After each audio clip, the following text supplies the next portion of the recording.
this is, that negative thought you've been having, and I just can't let you try and change yourself without a fight. So, go ahead and just turn the show off, okay? And, yeah, everything's still fine. This is Blindsight with your host, Bill Lundgren, an AINC original podcast. You serious? We're not holding back truth. We're here to help you heal and become the best you possible. Here's the chair. Here's the pillow. Here's Bill. Hello, everybody. Welcome to Blindsight, produced by the Audio Information Network of Colorado. This is Blindsight, and I'm your host, and we focus on mental health, mental wellness. And today, I'm really delighted to introduce my guest, Jen Creasey, who will be talking, we want to talk about aging. And I know that's a subject not many of us want to admit to, but yes.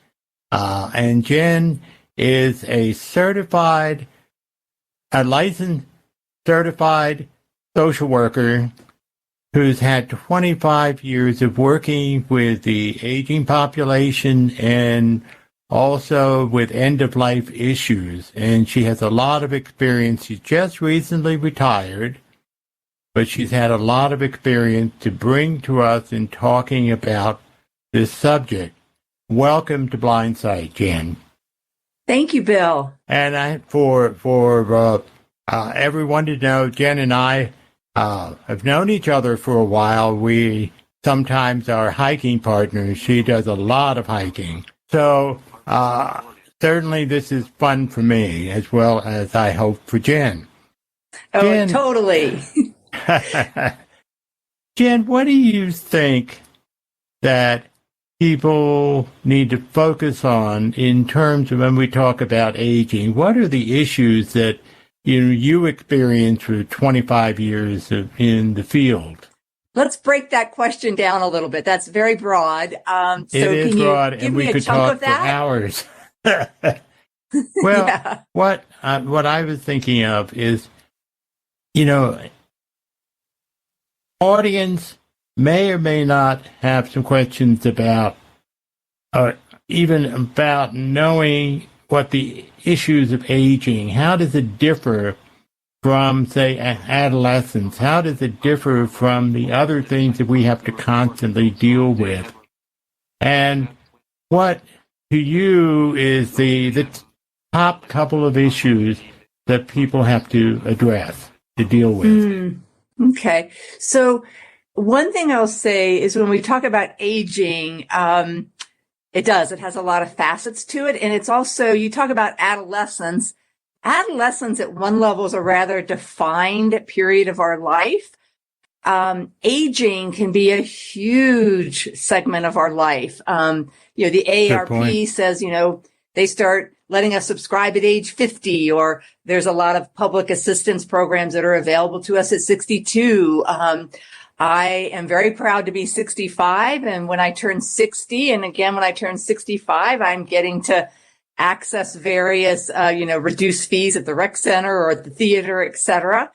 So it's a really individual concept for people in terms of when they would define themselves as starting to age. Retirement sometimes is a signal of that, but these days people do everything from retiring at 57 to 82 or plus. So the things I think are important for people to keep in mind is that, like a lot of seasons in our life, we all age differently. We all have different lifestyles, different priorities, different values. I would say, you mentioned I'm a hiker and so on. I think one of the most important things, there's several areas I think that are very important. If we want to start talking about successful aging, what the literature, what the research shows is that exercise it's real. It's really important. And whether you're walking a half hour a day, whole continuum of exercise, but that reality that we stay physically active. There's so much out there about good nutrition, so eating well, and of course that has a lot of I could go on and on about that, but I think, those wise choices of fruits and vegetables, good protein, not, watching our fats, that type of thing.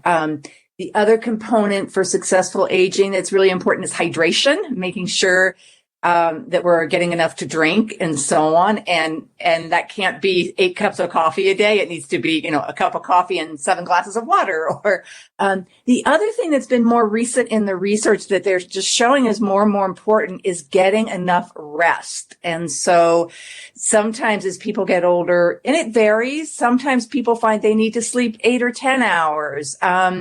Other people find they get by with 6, but the important thing is to allow yourself to get as much sleep as your body seems to want. That they're just discovering that that's a very important component of aging. So, I know I'm talking a lot. Do you want me to continue a little more? Well, I'm particularly interested in what you're talking about sleep, because we don't talk about that much. And what I hear from a lot of people as they get older is, I don't sleep as well or as long, or and they're having trouble defining what is meant by sleep. Good sleep. So there's a continuum there. And I think one of the measures I oftentimes would use with my clients is, what's distressing to you? And so I had a client, and she loved to stay up and read till 2 or 3 in the morning, and then she'd sleep till 11 o'clock in the morning. And she was really distressed by it. And we talked about it, and it's like, why not? You're enjoying it. You love your books. You're getting a good night's sleep, and you have that freedom. It's okay if you sleep till 11 in the morning.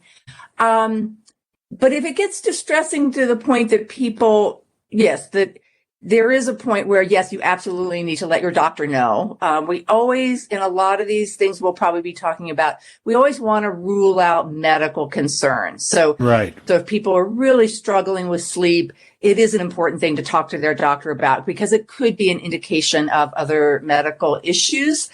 The other thing is just discovering kind of what your body needs and being gentle with yourself. So if you really discover you can go to bed every night at midnight and wake up at 6 in the morning and you're good to go, then go for it. If you're somebody, like I said earlier, that needs to go to bed at 9 and get up at 7, go for it. The other thing to be mindful of is how you navigate naps or, resting during the day. And again, that's a really individual thing. For some people, it's wonderful if they can take a nap for a few hours and then go do something they enjoy that evening.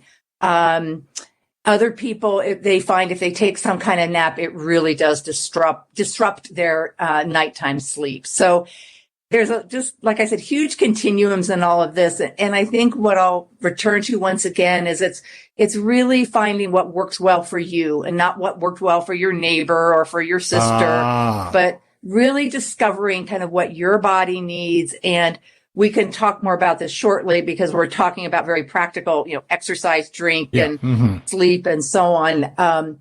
But also how some of these things impact our other aspects of well-being in terms of our social life and social activity and purpose and volunteering and so on. So it feeds into, again, if we have the energy to be doing the other things we want to be doing, that's a good sign. But what I'm hearing you say is really these kinds of decisions are individual. How much sleep do I need? How much exercise? How much this, that, or the other thing? We have to pay attention to our body, and we don't do that a lot of times. We think there's some cardinal rule that we're supposed to follow because there's a lot in the literature, or Fox News, or somebody says you should do this, that, or the other thing, and if we don't conform, then there's something wrong here. We need to pay attention also to things that have changed, which are like for a number of our people who are listening, their eyesight is deteriorating, or they have macular degeneration, and that may be very scary and may mean they're not sure what they can do now under the present circumstances. And what do we do then? what do we, how can we help somebody to understand, okay, that's just part of, who you are, and here's the adaptations you have to make to take care of yourself. Exactly. And again, that's a very individual process for each person. I think we always need to be careful of the word should. So when we start having that in our vocabulary, it's a good time to say, wait a minute, where's that coming from? Is that something that really fits for me? Because the last thing we need to do is be kind of guilt tripping ourselves and so on. And again, I think it's kind of a process of discovery in regard to, I personally feel like my energy is a little different. I don't feel like I have quite the level of energy that I did maybe 5-10 years ago. And so it is kind of an exploration for me to say, okay, maybe if I have a really vigorous hike one day, maybe the next day I do need to just take a more leisurely walk, or just discovering those things that help us, have that nice stability and continuity of how we're feeling and so on. Adaptation, again, we could do a whole podcast on adaptation because I feel like that's such an important attitude, and attitude is another very important. How can we honor ourselves? Some people are more positive in their attitude, some people more negative, but attitude has a lot to do with successful aging in terms of having as positive of attitudes as possible. And so somebody who has been able to, hike 6 or 8 miles a day, and now they're needing to hike maybe 2 or 4 miles a day when they hike, that's an adaptation. And they can either embrace that and say, wow, I'm so glad I can still hike. And yes, I have to shorten them, or maybe I can't go up to 11,000 feet anymore, but I can still hike and get out and enjoy nature and my friends. Opposed to somebody who might just say, okay, I'm done hiking. And that's not a successful adaptation. And that doesn't serve us well. And so that whole attitude, adaptation, and accepting. I one time heard, I'll give him credit. Some people might know who Richard Rohr is. Years and years ago, I heard Richard Rohr, and he said that maturity is the joyful acceptance of our limitations. And I thought that is brilliant, because that's just one of those, like, hold on to that and apply that to the various aspects of aging. That's a good point. I think the thing that I find sometimes that the barrier to self-acceptance is like other family members deciding that we should do or shouldn't do, and it should. When a client uses the word should, I said that's a shaming word. To try to get people to stop doing that. But we have our family members who think that someone, you're too old to do that, or you might hurt yourself, and what they feel they're protective. And that can be as much of a barrier as our own thinking. How do we get our family to just let us try, and maybe even allow ourselves to, a minimum to exhaust ourselves, or maybe even hurt ourselves in a small way, just to see what the limits are, to stretch the limits for ourselves, and accept that it won't be the same limits as when we were 16. Yeah, the whole family dynamic is, again, another podcast. But I think there's several things I would say to families when I felt like they potentially were inappropriately kind of intervening with their family members, was to kind of turn it back onto them. So a family member would get so alarmed that their loved one left the stove on one evening. And so I would look at the family member and say, and you've never left the stove on? So to kind of help them see, oh, wait a minute, we all leave the stove on sometimes. What gets concerning is if it becomes a regular pattern. Right. The other thing I would say sometimes to family members is really challenge them to say, okay, you put yourself forward. Let's pretend you're 80 years old, and these are the things that are true about your health and you're still strongly competent and you're active, would you want your adult child putting restrictions on you? That sometimes helps them like, oh, wait a minute. I don't want to be treated like I'm treating my parent when I'm older. There's that joke about, how you were, well, no, sorry, let's edit that out. Never mind. And the other thing I think that's important in talking to family members is for those adult children who are also raising children, they are modeling to their children how to care and respect and relate to those who are older. And that sometimes is a real motivation for parents. That'd be because an oops. Say what? That would be an oops. I'm teaching my children to handle me this way that I really shouldn't be doing to my parents or my family member. Exactly. Yeah, good idea. What about isolation? What, at least stereotypically, we talk about older people tending to withdraw. That is because they're afraid to go out, or they, how do we work around that and get people to feel, like you were talking hiking, but I have a feeling that there are a lot of older people out there who say, oh, I can't do that, I can't see well, or whatever. And it's also just more comfortable for me to stay home.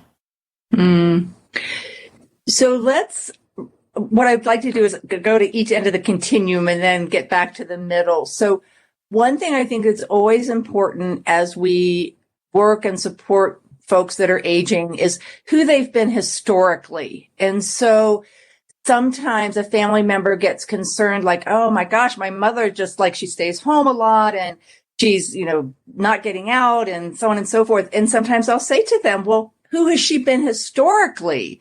And then they will say, oh, come to think of it, she is somebody who enjoys being at home a lot. She enjoys her own company. She likes to read. And so it is important to always keep people in the context of kind of all of who they've been and who they are.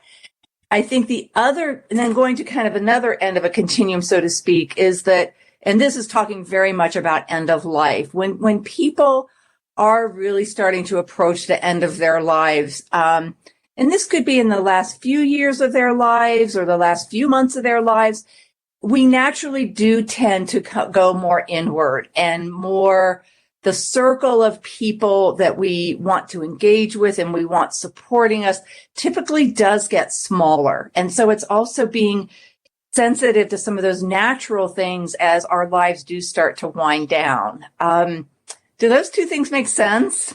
Mm-hmm.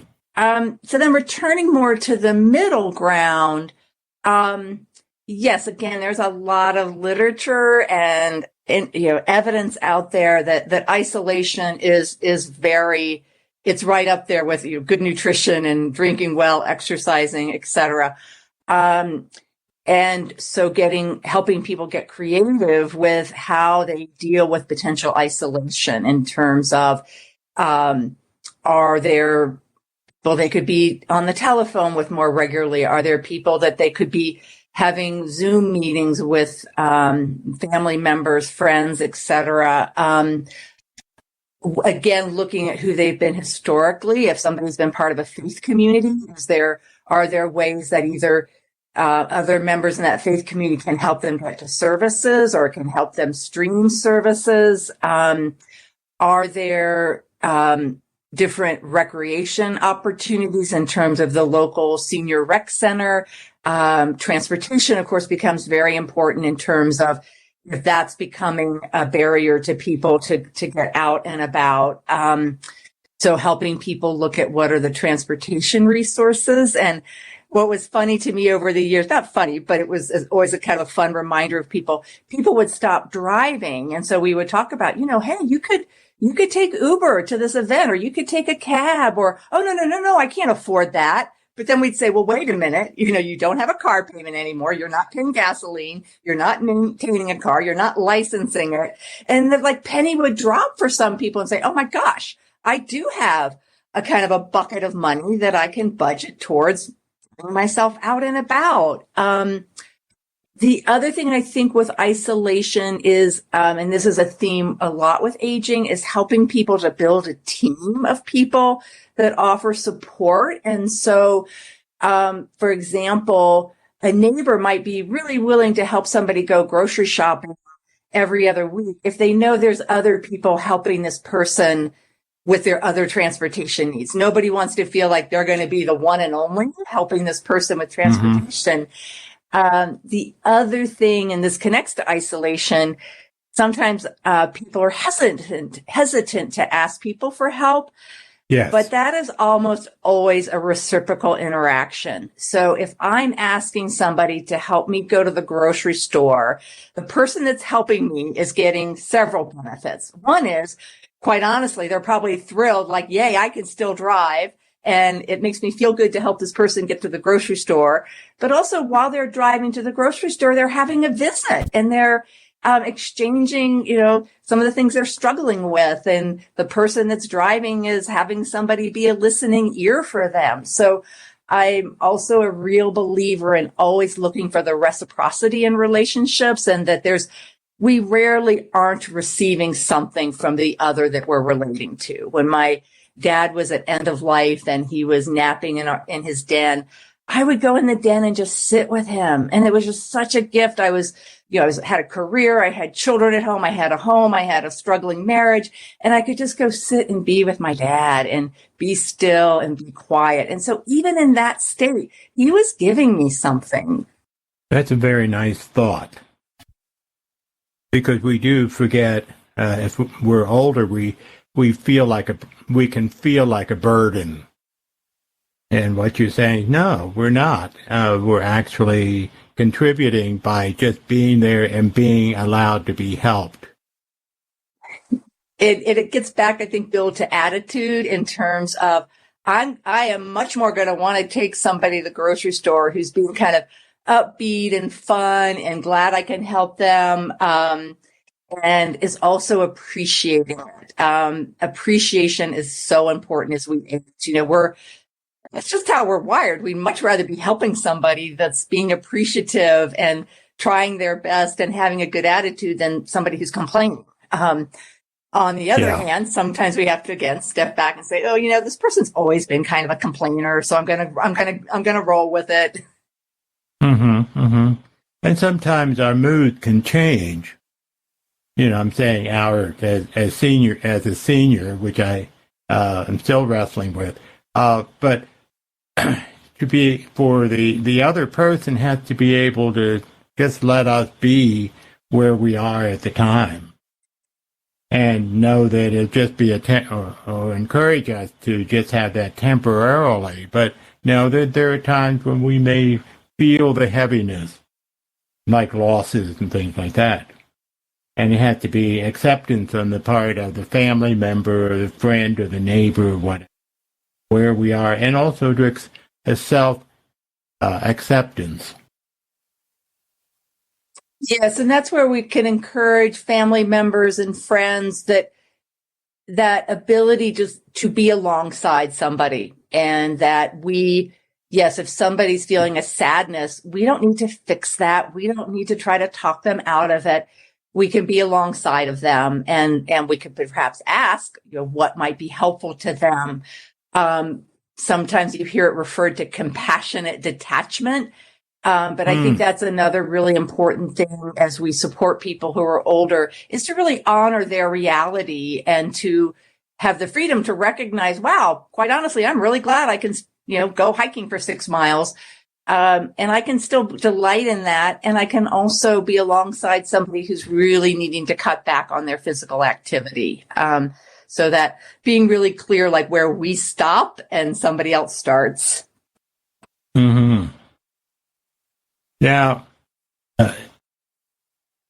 there are times when, right now there's so much talk about dementia, Alzheimer's, and so forth. That's pretty scary. And I know that, there are times when, somebody's in the kitchen and they they say, oh, I've got to do such and such in the bedroom. And they get to the bedroom and they don't remember why they went into the bedroom. But there's a panic reaction that can occur. Or, am I becoming what I'm most afraid of being? And, how can people deal with that, and how can family members help people to just accept where they are? Because there really isn't a whole lot that can be done. Correct? I think one first step is to acknowledge, I think we all do that. I mean, we all sometimes go into another room and think, wait, why did I come here? So sometimes that being gentle with ourselves and so on. One of the things that especially today in our society, we start to look at different tools that can help us cope with changes. And so, for example, I think a big tool is learning to be more present to the moment and giving ourselves permission to do one thing at a time. And that is just not a message we get enough in our society. There's a lot of value on multitasking and being very efficient and so on. And so how do we give ourselves permission to, right now I'm cleaning the bathroom. I need to go to the cupboard and get my Comet or whatever, and just being in that moment and staying focused on, I'm going back to get the cleaning supplies, is, I believe, a very valuable tool. It can be valuable to start to pay attention to, maybe even start to keep kind of a diary of when you catch yourself maybe being forgetful, so that you get a sense of, okay, is this happening a lot? Is this just happening every once in a while? Is this a real change in either my own behavior or my loved one's behavior? Another tool I'll throw out, this is kind of a little here and there, but is I find it really helpful to have consistent places that I put things. And so I've gotten in the habit, I just always put my car keys in a particular pocket in my purse when I'm going out. And if I've gotten home, I have a very specific place I put my keys. And so creating those kind of points of routine and consistency so that, we know where we keep our various things and so on, whether it's keys, wallet, our phone's a big one, like kind of keeping our phone in a consistent place, so that we have a sense of where our phone is. And I think particularly for someone whose vision is deteriorating, that becomes doubly important, to reassure ourselves, to find different ways. If someone has macular, for example, to be able to say, I have to do some extra things to feel comfortable with this change that's taking place. And you're raising, I think, a whole other important theme in successful aging, and that is, what can we do proactively? How can we prepare for things? And so if somebody is dealing with the knowledge that their vision is going to be deteriorating, how can they start to set up their home in a way that is safe, is maybe better organized? How do they start potentially getting rid of some things? Also, how do people go through things like photo albums or journals or things that really do require our vision? How do people want to deal with some of the memorabilia of their lives while they still have sight that's strong enough to do that, without overwhelming themselves and without becoming totally consumed with it. But people with both vision loss, and it's true with dementia as well, if people can be quite successful dealing with aspects of dementia if their environment is staying consistent and familiar and is set up in such a way that it's not overwhelming, and that they have a simplicity in their environment where, yes, these are where the toiletries are. This is where this is in the kitchen, and so on. Yeah, I can appreciate that. And particularly, I know for myself, I recently decided that I've been hitting this one particular in the entryway to the kitchen, So I just happened to have some foam, and I put in that area to protect myself because I'm blind. But it's almost like, even after all these years, it's still very difficult for us to admit that we're failing. In fact, even the word failing, as soon as I said that, I said, that's not the issue. Changing. That we have to admit, I'm older, I'm changing. How do I compensate for that change? And what do I have to do to just be more comfortable? That's what I'm hearing you say. Hello, my name is Jonathan Price. I am the podcast producer here at Audio Information Network of Colorado. I wanted to thank you so much for listening to part 1 of our conversation surrounding aging with Bill Lundgren and Jen Creasey. We do hope that you found this information helpful, and we invite you back next week as they continue this important discussion. We would also love it if you could rate and review the show, as it does boost our viewer reach and does put us in front of many more people who could use this information. As always, take a listen to our other shows, Aftersight with Penn Street, Topic of the Month with Kim Wardlow, and our newest show, Blind Level Tech with myself and Evan Starnes. If you have any questions for me or Bill, or have a guest you would like to hear on the show, please visit aincolorado.org/podcast-guest.